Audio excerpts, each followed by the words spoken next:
Hey everyone, today is Saturday, April 8th, 2023. I'm out here in my mom's backyard showing off some of the first signs of life in this little garden I've been working on for a few years.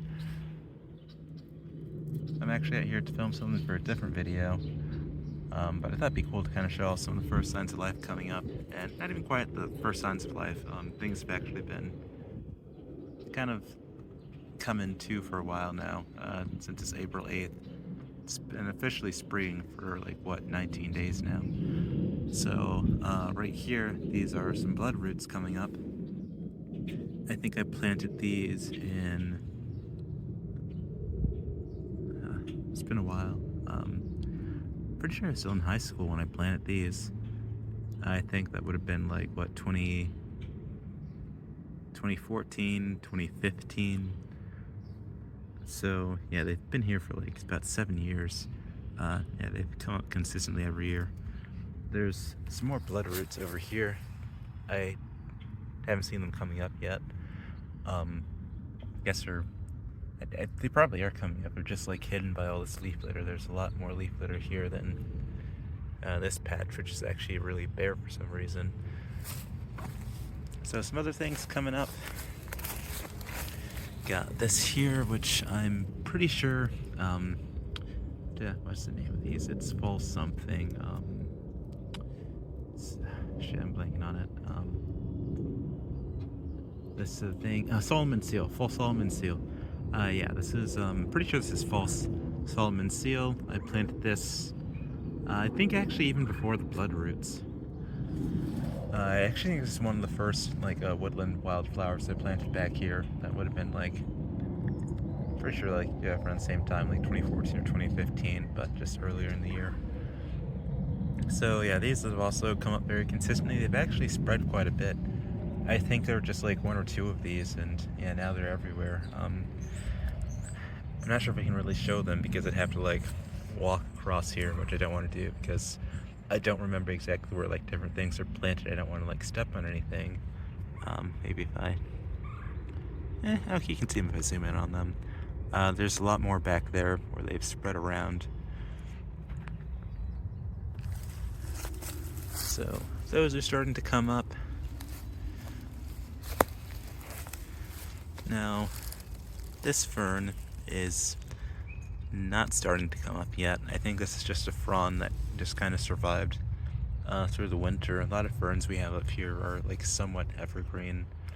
Even if most of their fronds die off, they'll have a frond or two that just kind of hangs on under the snow throughout the winter. I'm not even sure what type of fern this is. They remind me of the ferns that you commonly see sold at home improvement stores. I think they call them maidenhair ferns. I'm not sure if that's actually what they're called, and I'm pretty sure it's a native species. They're very common in this part of Michigan. You find them on riverbanks and very deep, dark, wet soils, kind of places where you find little artisanal springs on stream banks. Yeah, I planted 2 of these in this garden last year, so this is one of them. I have no idea where the other one is. So yeah, it looks like it's still alive, which is good because they were not doing so hot last year. So it's good to see that it looks like they actually did survive the winter. And over here, I have some type of woodland grass. I have no idea what it is. Not a clue. I just always thought this stuff was really cool because usually grass, especially little small grasses of this size, they only grow in places with high sunlight, but this stuff will actually grow deep in the forest. I see it quite a lot actually.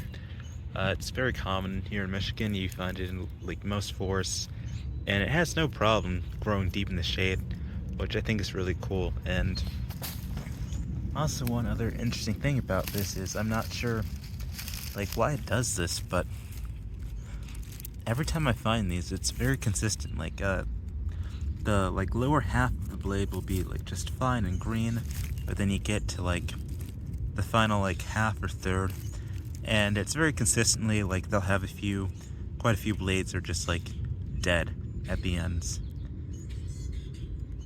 I'm not sure why they do that. I know some native plants will very commonly have various like fungi or bacteria that like very consistently infect them, and you know it causes like characteristic growth patterns, like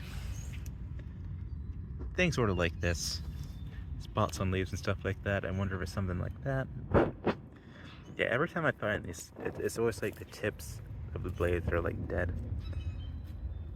But they seem fine with it, so I don't think it's like a really big issue. So I'm glad to see this stuff still doing well, because I just think it's really cool.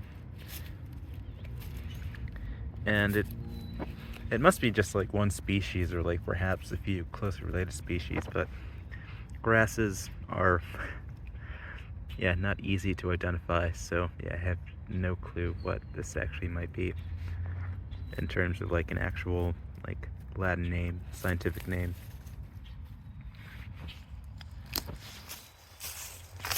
Finally, the last thing, but definitely not the least, are these.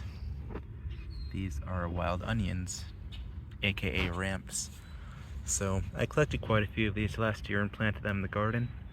Really glad to see they're still coming up, because it seemed like they almost died off like near instantly. Like I think like after a week after I planted them, like all the leaves were chlorotic and limp, and it looked like they were pretty much on their way to die back. So it's good to see that they in fact did not die. They just perhaps need like a year to kind of adjust to their new setting, and they're coming back this spring. So really excited. I'm gonna try cooking with them.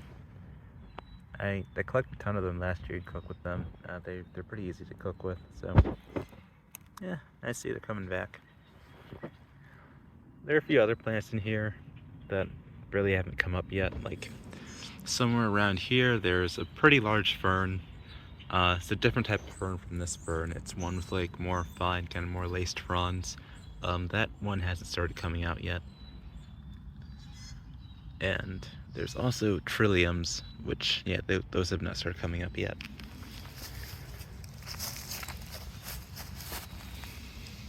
Which kind of makes sense, because the trilliums, even though they're still like a spring ephemeral flower, they tend to flower a bit after everything else flowers in spring, so it kind of makes sense. They would take a while to come up. And there's also some true Solomon seal somewhere around here. I'm not sure if it's even still alive, because I've really never had much luck with true Solomon seal. Maybe it's just more sensitive. Like I find false Solomon seal literally everywhere. Like false Solomon seal seems very tolerant of non-ideal growing conditions, to say the least. I will often find it in like forests that have very recently been like cut down, just kind of growing back. It seems like it's one of the first native woodland flowers to just readily kind of recolonize places that have been destroyed and are growing back. So it kind of makes sense it would do so well in like a backyard setting.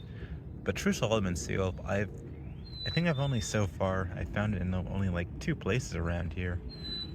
So I think that suggests that it's perhaps a lot more sensitive to soil conditions and having kind of ideal forest conditions. So yeah, it might have died. That'd be kind of sad. They're really pretty.